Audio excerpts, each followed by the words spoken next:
Like వస్తుంది. కొత్తగా చూస్తున్న వాళ్ళు సబ్స్క్రైబ్ చేసుకోండి ఫ్రెండ్స్. రెడ్డి గారు హాయ్ అండి, గుడ్ ఈవినింగ్. డిన్నర్ చేశారా, బాగున్నారా? హాయ్ అండి, బాగున్నారా? నేను బాగలేను అండి. నేను ఉల్లిపాయలు కోస్తున్నా. అయ్యో, ఉల్లిపాయలు కోస్తుంటే బాగలేరా అండి? ఏంటండి, ఉల్లిపాయలు కోస్తే బాగుంటారా అండి? బాగుంటారండి. ఉల్లిపాయలు కోస్తే కళ్ళల్లో నీళ్ళు వస్తుంటాయి కదా.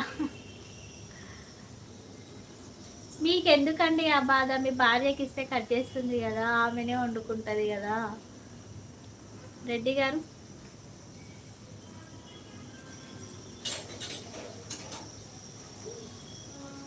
లైవ్లో ఉన్న వాళ్ళు ఐడిలో ఉండదు ఫ్రెండ్స్. కమెంట్ చేసి డబుల్ టచ్ చేయండి, లైక్ వస్తుంది. కొత్తగా వేస్తున్న వాళ్ళు సబ్స్క్రైబ్ చేసుకోండి ఫ్రెండ్స్. మీ ఆవిడ వంట చెయ్యనందా? ఓకే, అందుకనే డ్యూటీ మీకు పట్టదా? అప్పుడప్పుడు ఆడవాళ్ళకి అట్లా హాలిడేస్ ఇవ్వాలండి, ఇస్తేనే మంచిది.